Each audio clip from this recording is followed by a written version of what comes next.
Gracias, Jesús.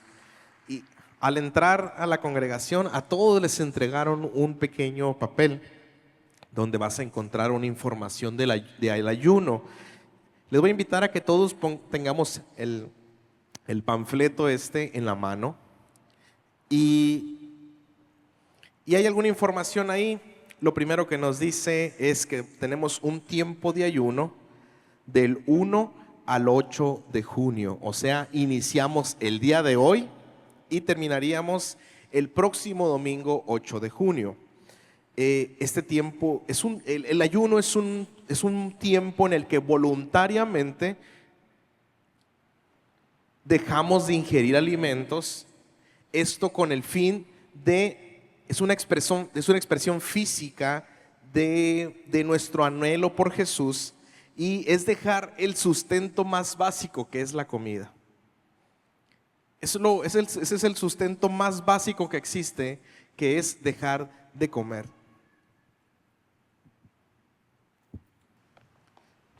No se trata solo de una dieta, no se trata de solamente dejamos de comer por un periodo de tiempo, sino que es un momento en el que nos enfocamos para poder escuchar la voz de Dios. Si el ayuno sin oración y sin lectura de la palabra es solamente un ayuno intermitente, como el que anda muy de moda ahora, entonces este tiempo de ayuno es un tiempo de entrega, es un tiempo en el que nos enfocamos. No es solamente un sacrificio, no es que Dios, a causa del sacrificio, nos va a ver hambrientos o desnutridos y va a decir Dios: ay, pobrecito mi hijo, sí lo voy a bendecir. No se trata de un sacrificio, sino se trata de enfocarnos y priorizar en nuestra vida el Espíritu Santo en nuestra vida. El ayuno, la palabra ayuno en el original hebreo significa cerrar, y tiene una connotación de cerrar. El pastor tiene un dicho y dice: ya a las 10 se cierra el molino, dice el pastor, no, o sea, la boca. Entonces es un tiempo en el que nos enfocamos a escuchar al Espíritu Santo, escuchar lo que Dios tiene que hablarnos. Encontramos en la Biblia el ayuno antes de la ley. Podemos encontrar a Moisés ayunando antes de que la ley fuera entregada. Podemos ver el ayuno ya en el tiempo del Antiguo Testamento, en el tiempo de la ley. También podemos encontrar el ayuno en el ministerio de Jesús, y también podemos encontrar el ayuno en la iglesia primitiva. Entonces el ayuno es un ejercicio que nos conecta con Dios y nos conecta con la voluntad de Dios. Es un tiempo en el que nos alineamos a su voluntad. Es un tiempo en el que nuestro oído se agudiza para poder escuchar lo que Dios tiene que decir. Entonces estamos listos para ayunar. El ayuno sirve para ser guiados por el Espíritu Santo, nos fortalece para controlar los deseos de la carne. Sabes, yo los quiero invitar a que no solamente dejemos de comer. Si hay algo en tu vida que te está alejando del propósito de Dios, lo deberíamos de dejar siempre, ¿no? Pero que esto fuera una primicia en el que tú le entregas a Dios esas áreas que tú sabes que te están alejando de Dios. El ayuno también nos prepara para recibir la revelación, una revelación más profunda del Espíritu Santo. Despierta en nuestro ser un anhelo genuino por Jesús y fortalece nuestra fe y nos acerca a Jesús. Entonces, ¿cómo vamos a ayunar? Les repito, dejamos de comer a las 10 de la mañana, de las 10 de la noche, de un día, y no comemos nada hasta el día siguiente, después de la 1 de la tarde. En este tiempo de 10 de la noche a 1 de la tarde solamente vamos a tomar agua. Es muy importante mantenernos hidratados y podemos tomar agua. No tomamos café, no tomamos aguas frescas, no tomamos no tomamos ningún tipo de bebida ni de comida, solamente agua. Aquí me gustaría hacer una aclaración. Tal vez tú estás tomando algún medicamento que te lo tengas que tomar con comida. Te repito, esto no es un sacrificio, no estamos flagelando nuestro cuerpo. Lo que estamos buscando es enfocarnos. Entonces, si tú tienes que tomar algún medicamento, puedes comerte una galleta, una media manzana tomar tu medicamento y seguir con el ayuno. Esto no es un asunto de juicio o el ayuno no es un asunto estricto o flagelar nuestro cuerpo, sino un tiempo de enfocar. Entonces, antes de empezar el ayuno, vamos a orar, vamos a tener un corazón sincero, expectante de Dios para poder presentar nuestro ayuno. ¿Qué significa? Que si tú a las 9:40 tómate un tiempo y presenta a Dios tu ayuno. Y le decimos: Señor, presento de ti delante este ayuno, quiero acercarme a ti, quiero escuchar tu voz, quiero alinearme a tu voluntad. Presentamos el ayuno y lo hacemos de una manera expectante por lo que Dios va a hacer en nuestras vidas. Y también durante el tiempo de ayuno es importante mantenernos conectados con Dios. A lo mejor estás en el trabajo, a lo mejor en ese tiempo no puedes leer la Biblia, pero si tú entras a las 7 al trabajo, entonces levántate un poquito más temprano para que tengas tu tiempo de devocional, un tiempo de lectura, un tiempo de oración en el que escuchemos la voz de Dios. Evitemos toda distracción que nos aleje del propósito. Por eso te decía, si hay alguna actividad o algún mal hábito que tú quieras dejar, este es un buen tiempo para hacerlo, en el que te presentes delante de Dios. Y al romper el ayuno vamos a comer despacio. No significa estar a las 12:59 ya con la comida en la mano para que en cuanto sea la 1 ya poder comer. No se trata de eso, se trata de un corazón dispuesto. Lo vamos a hacer con gratitud. Dice ahí en el manual, encontramos: come despacio y come con gratitud, agradece a Dios por el alimento. Y también los invitamos a que reflexiones y cada día escribas lo que Dios está hablando a tu vida. Entonces, sabemos que hay poder que se derrama de parte de Dios cuando su pueblo se une en ayuno y en oración. ¿Cuántos lo creen? Entonces, a ver, escuché muy pocos amenes. ¿Cuántos lo creen? Creemos en lo que Dios va a hacer en tu vida, así que queremos invitar a que todos entremos en este tiempo de ayuno y que nos unamos juntos. Y también por la parte de atrás de la hoja vas a encontrar que también hay una información importante. En la parte de atrás vas a encontrar un folleto que dice: orando, amando e invitando.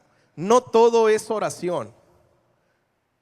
Es muy bueno que oremos por nuestros amigos, por nuestros familiares, pero oramos por ellos, los amamos, pero también los invitamos. Entonces, ahí vas a escribir el nombre de 3 personas por las cuales tú te vas a comprometer para orar, para invitarlos a la noche de milagros de este próximo 7 de junio. ¿Ok? Entonces, esto te lo llevas a tu casa, eso es entre tú y Dios, pero los invitamos a que realmente lo hagamos todos y que escribamos ahí el nombre de 3 personas a las cuales tú te vas a comprometer para estar orando por ellos e invitarlos a este tiempo de fiesta de Pentecostés. ¿Cuántos dicen amén? Hombre, muy poquitos amenes. ¿Cuántos dicen amén? Amén. Estamos listos. Este tiempo hemos estado disfrutando mucho, este tiempo de Pentecostés, esta temporada de Pentecostés. Les decíamos que esta serie no iba a ser una serie mensual, sino iba a ser una temporada de tiempo, y estamos en la temporada de Pentecostés y estamos recordando la llegada del Espíritu Santo a la iglesia. Y me gustaría hacer un pequeño resumen de todo lo que hemos estado hablando durante estos días. Si me ayudan por favor en pantalla con el punto número 1. Y me gustaría hacer como una pequeña recapitulación de todo lo que hemos estado hablando. El primer punto es que el Espíritu Santo es Dios. El Espíritu Santo no es una fuerza. El Espíritu Santo se ha dicho comúnmente que es la tercera persona de la Trinidad. Sin embargo, cuando decimos tercera persona, pudiera sonar como jerarquía, así como si el Padre y el Hijo fueran más importantes que el Espíritu Santo. Sin embargo, ellos son uno. Si me ayudan por favor con el siguiente, el punto número 2. También durante estos diferentes domingos hemos estado aprendiendo que el Espíritu Santo actúa en unidad perfecta con el Padre y el Hijo. O sea, no existe una jerarquía. tenemos la Trinidad que trabajan en unidad como un solo Dios. No son tres dioses, sino son tres manifestaciones de Dios en diferentes personas, que es el Padre, el Hijo y el Espíritu Santo. Si me ayudan con el punto número 3. También aprendimos que el Espíritu Santo está con nosotros y Él nos ayuda a vivir según sus principios. Él está con nosotros. La palabra habla acerca de la palabra griega que se traduce en español como consolador, o como en otras versiones como abogado defensor, es la palabra paracletos. Y eso significa el que está ahí para ayudar. En otra traducción es un abogado defensor, alguien que está ahí contigo, que te ayuda a caminar y dar esos pasos que tal vez son difíciles de dar. También aprendimos, el punto número 4, por favor, que Él está en nosotros para transformarnos. Él tiene una función de estar, que Él mora en nosotros. Dice la Biblia que somos templo y morada del Espíritu Santo, y Él transforma nuestras vidas desde el interior. También está el punto número 5, por favor, está sobre nosotros para empoderarnos. También aprendíamos y escuchábamos diferentes predicaciones acerca de que cuando Él está sobre nosotros, somos empoderados para ir a hacer la misión que Él nos encomendó. Y por último, el punto número 6, Él quiere cambiar nuestro entorno al cambiar nuestro interior. Muchas veces nosotros nos enfocamos más en querer cambiar nuestro entorno. Queremos que nos hace más fácil que Dios cambie nuestra circunstancia antes de cambiarnos a nosotros. Pero lo que Dios quiere es transformar nuestras vidas, cambiarnos a nosotros, para poder así después cambiar nuestro entorno y nuestras circunstancias. Esa es la obra del Espíritu Santo. Eso es lo que hemos estado hablando estos últimos domingos. Y el próximo domingo celebramos Pentecostés, domingo de Pentecostés. Y te quiero hablar un poquito acerca de esto, porque yo sé que el próximo domingo vamos a hablar más a profundidad acerca de Pentecostés, pero te quiero dar como una pequeña introducción acerca de Pentecostés. En el Antiguo Testamento se celebraba una fiesta que es una de las 3 fiestas más importantes para los judíos, que hasta el día de hoy lo celebran. A mí me llama la atención. Hay una empresa aquí en Hermosillo que vende equipo eléctrico, que sus dueños son judíos, y cuando son las fiestas judías, ellos cierran la tienda, y aunque sus empleados no son judíos, les dan esos días como días inhábiles, porque para ellos es algo muy importante, las fiestas que Dios instituyó. Y Dios instituyó esas fiestas no como un acto de solamente festejar, sino para que el pueblo de Dios no se olvidara de todo lo que Dios había hecho con ellos. Entonces es una de esas 3 grandes fiestas judías. Se celebra 50 días o 7 semanas después que la Pascua. Se le llama la fiesta de las semanas, o también se le conoce como la fiesta de las cosechas. Era un tiempo en el que se agradecía a Dios y se renovaba el pacto con Dios. Se agradecía a Dios por la cosecha del trigo. Era el día en que 50 días después de la Pascua se cosechaba el trigo, y era una fiesta nacional, era un momento de unidad. Venían personas de todas partes a donde habían sido, donde vivían los diferentes judíos, venían a Jerusalén y celebraban estas cosechas, pero también recordaban que el día de Pentecostés fue el día que Dios entregó los 10 mandamientos a Moisés. ¿Recuerdan cuando la Biblia nos habla que Moisés sube al monte Sinaí? Y cuando baja con las tablas, ese día fue el día de Pentecostés. Entonces ellos celebraban las cosechas, celebraban la provisión de Dios en agradecimiento, pero no solamente eso, sino que también celebraban la llegada de la ley, o ese pacto que tenía Dios con su pueblo. Ahora, en el Nuevo Testamento, el día de Pentecostés es el día que el Espíritu Santo desciende sobre los discípulos, cumpliendo la promesa que Jesús ya les había dado. En la Biblia nos habla que Jesús le dice a sus discípulos: les conviene que yo me vaya, porque entonces les enviaré a un consolador, porque entonces les enviaré al Espíritu Santo. Y esta fue una promesa que recibieron los discípulos una promesa que Jesús había dado. Este hecho histórico y también este hecho muy importante da inicio a lo que le llamamos la iglesia. Es ahí donde inicia la iglesia, él marca el nacimiento de la iglesia. Es cuando Dios comienza a habitar en los corazones y ya no habitar más en los templos o en un lugar geográfico. Comienza a habitar en cada uno de los corazones que recibimos a Jesús. Y cuando viene el Espíritu Santo sobre los discípulos, esos discípulos que se habían escondido cuando fueron y arrestaron a Jesús, esos discípulos que corrieron a esconderse con la puerta cerrada, dice la Biblia que cuando Jesús resucitó, tuvo que entrar, él venía con un cuerpo glorificado y él pudo entrar ahí sin que la puerta estuviera abierta, pero hace la señalización de que la puerta estaba cerrada. Lo más seguro es que estaban escondidos. Decían, no vaya a ser que vengan también por nosotros. Esos discípulos a los cuales Jesús cada vez que cometían algún error les decía, hombres de poca fe, ¿hasta cuándo voy a tener que estar con ustedes? Ellos habían visto sin número de milagros. Ellos caminaron con Jesús, conocieron cada uno de los milagros que hizo Jesús. Y aún así, cuando Jesús es crucificado, ellos van y se esconden. Sin embargo, cuando reciben al Espíritu Santo, son empoderados para poder ir a hacer la obra que Él les mandó a hacer. Son empoderados para poder testificar de lo que Jesús había hecho y les da la valentía para ir a cumplir la misión. Y no solamente eso, sino que la gran mayoría de los discípulos murieron como mártires. Tuvieron esa valentía de entregar su vida a causa del Rey de Reyes. Entonces es el Espíritu Santo que los convenció y que los empoderó para poder hacer la obra que Dios quería hacer en sus vidas. Yo te quiero contar mi experiencia personal con el Espíritu Santo. La primera experiencia que yo tuve con el Espíritu Santo así muy marcada.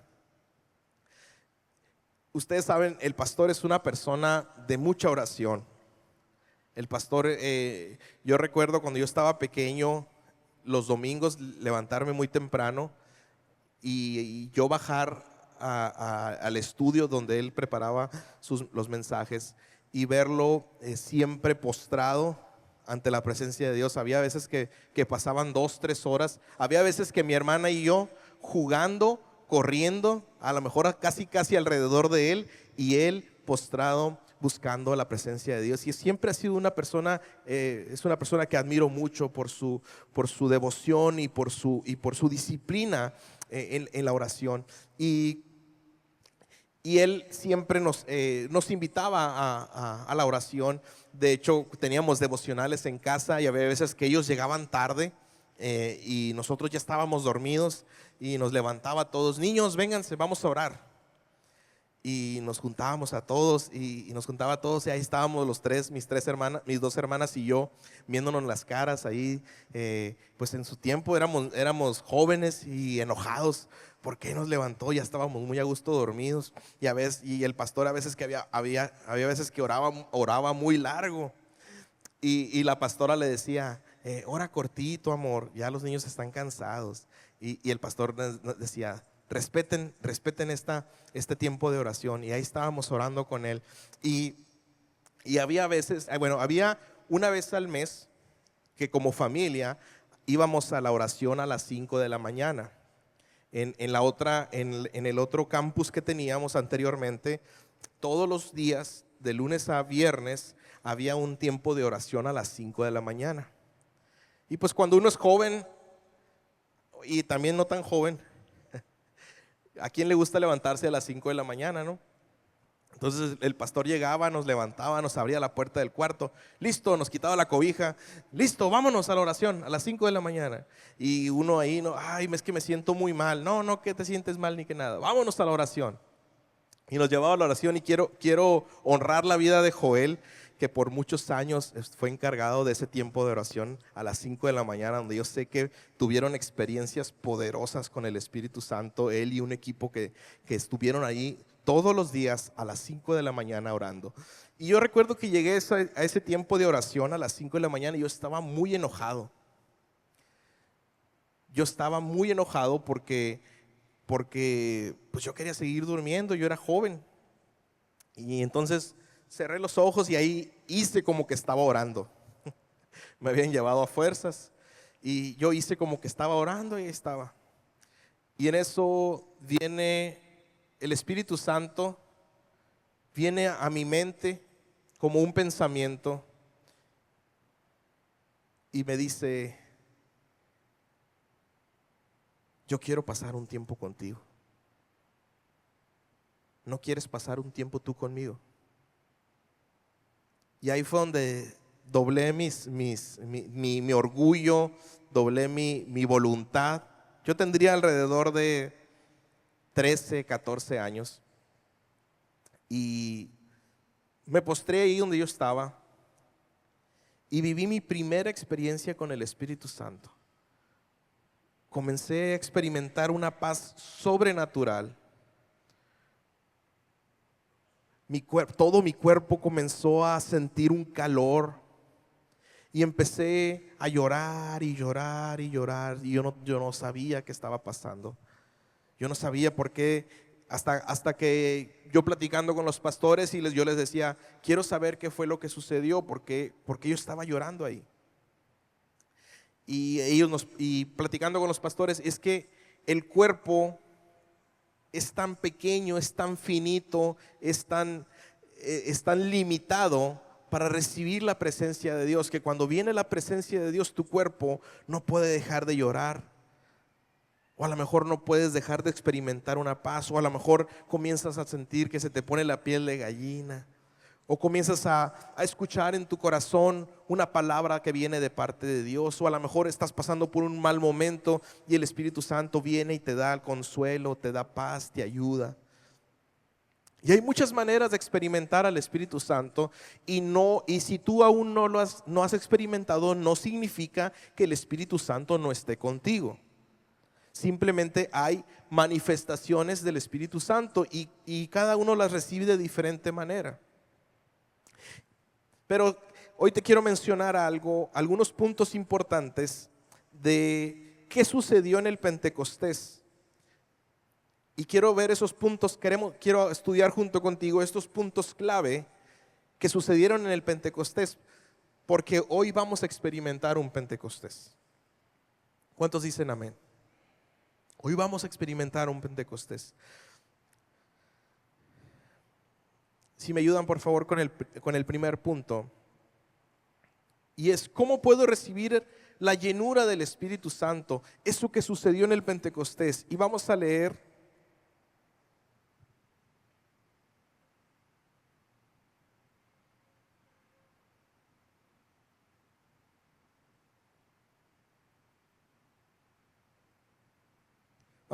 Hechos 2, 1.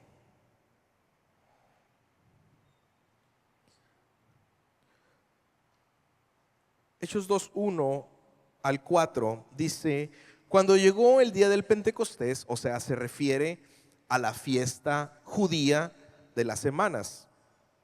Cuando llegó ese día, o sea, 50 días después de la Pascua, estaban todos unánimes juntos.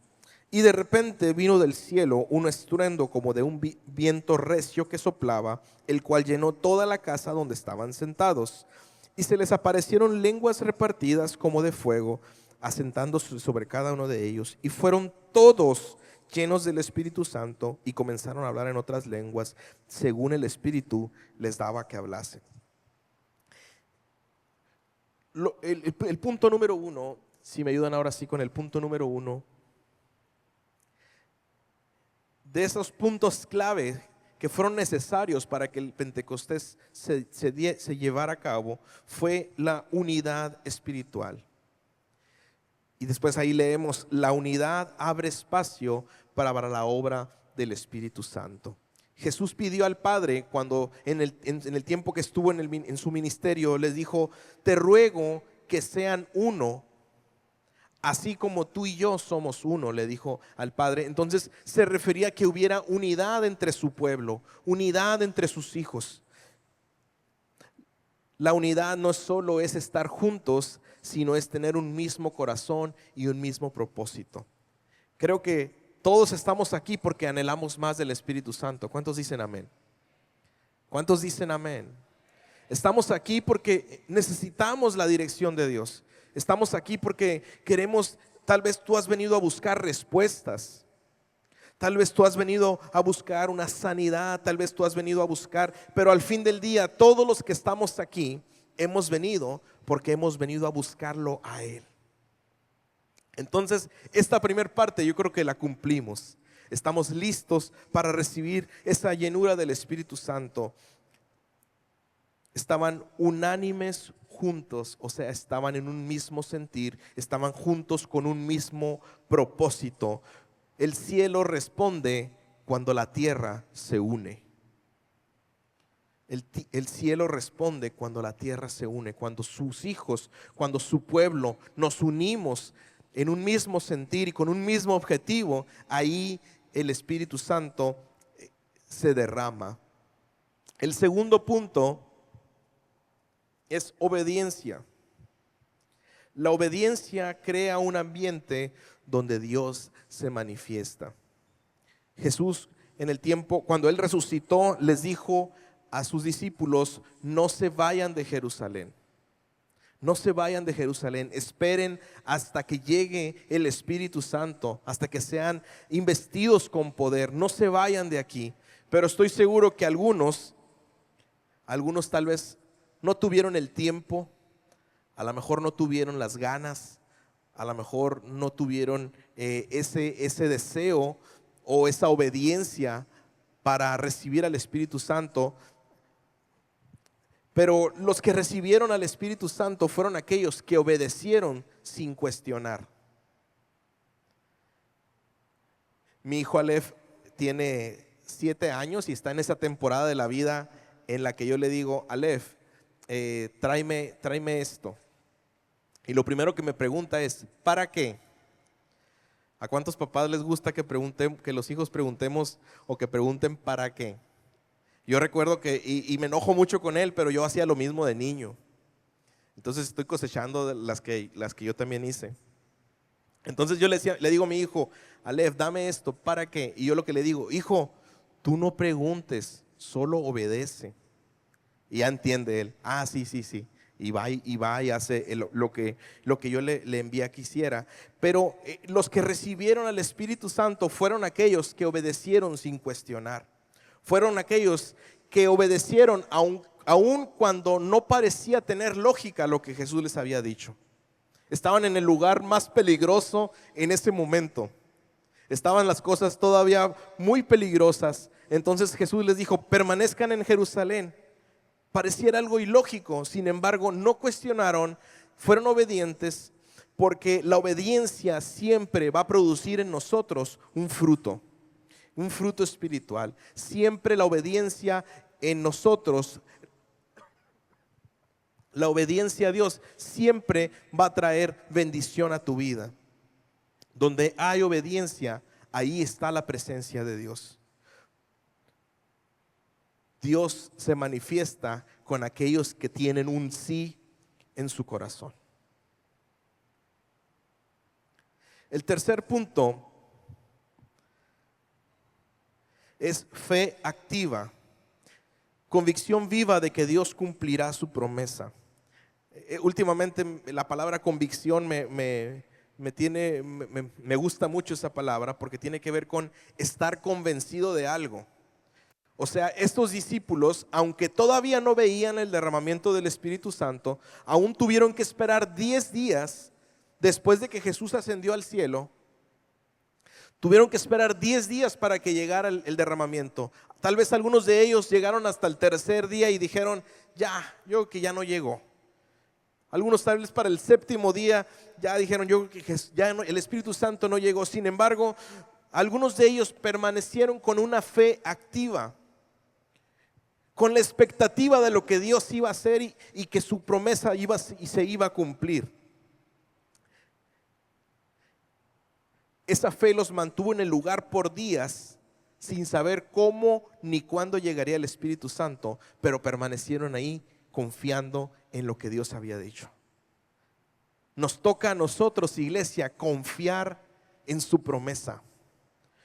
nos toca a nosotros confiar en que Él cumplirá su promesa, en que cada promesa que Él ha hecho en tu vida, Él la va a cumplir.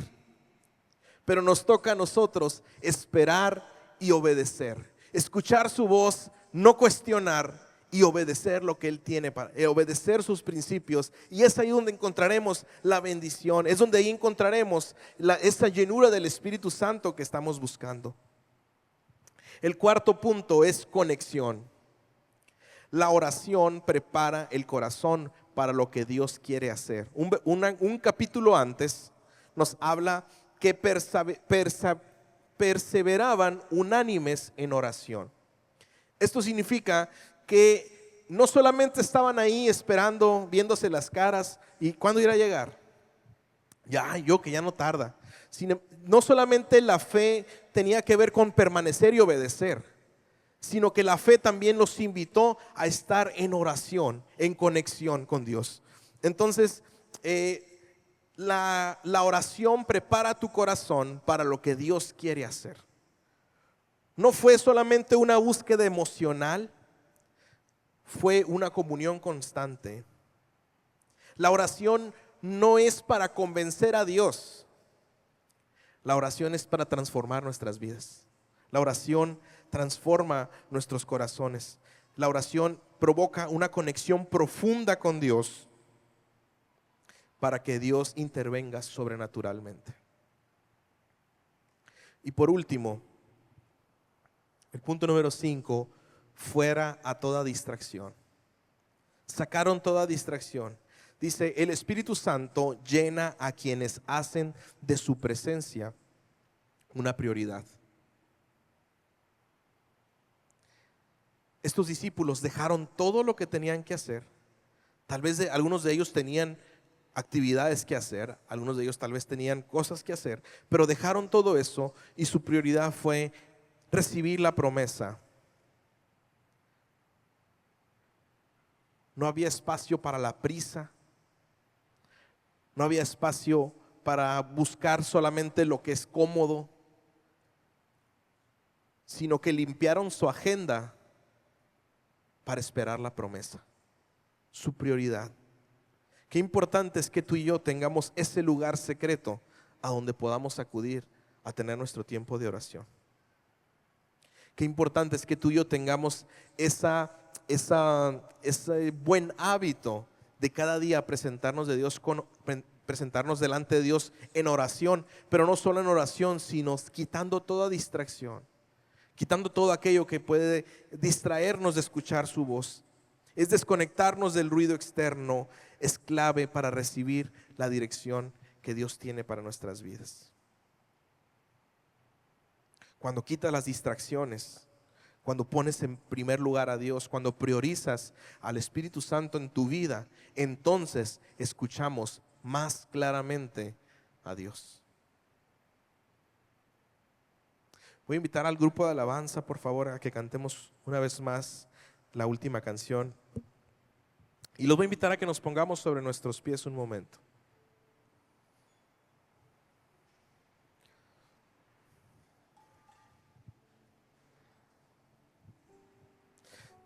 Te decía hace un momento, hay muchas maneras de recibir la llenura del Espíritu Santo. No sé si te ha tocado que en alguna ocasión oren por alguien y esa persona se cae. Y eso sucede porque el cuerpo no es capaz de recibir la plenitud del Espíritu Santo. Solamente recibimos un toque del Espíritu Santo y tu cuerpo no resiste esa presencia de Dios. Algunos hablan en lenguas, algunos lloran, algunos ríen.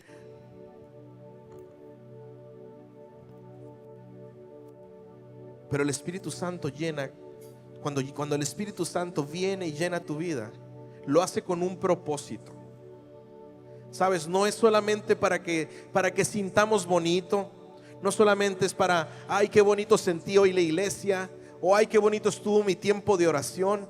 Tiene un propósito, y es que Él te llena de su paz, Él te llena de su gozo, Él permite que vivamos un momento en su presencia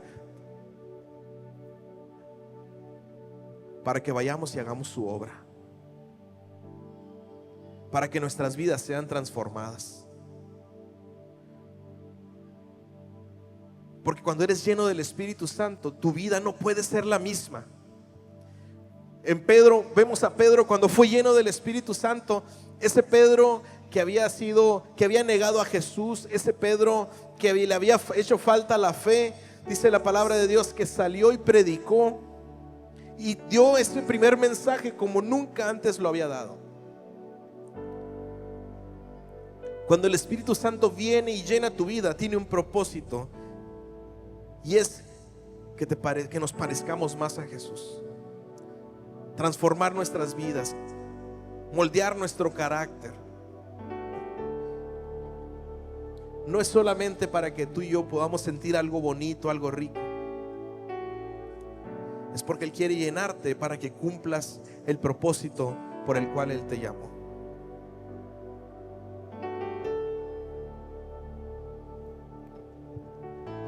Cierra tus ojos un momento ahí. Señor, hoy estamos aquí unánimes. Venimos con un mismo objetivo, y es encontrarnos contigo. Hoy estamos todos aquí, Señor, tu iglesia, diciéndote que te necesitamos. Te necesitamos en nuestro corazón. Te necesitamos en nuestra familia. Te necesitamos en nuestro trabajo. Te necesitamos en todo, en cada área de nuestras vidas. Te necesitamos. Señor, hoy estamos aquí unidos en un mismo sentir, reconociendo que te necesitamos a ti, Señor. Señor, ayúdanos a permanecer obedientes a tu palabra. Ayúdanos a permanecer obedientes a lo que tú nos has mandado a hacer. Señor,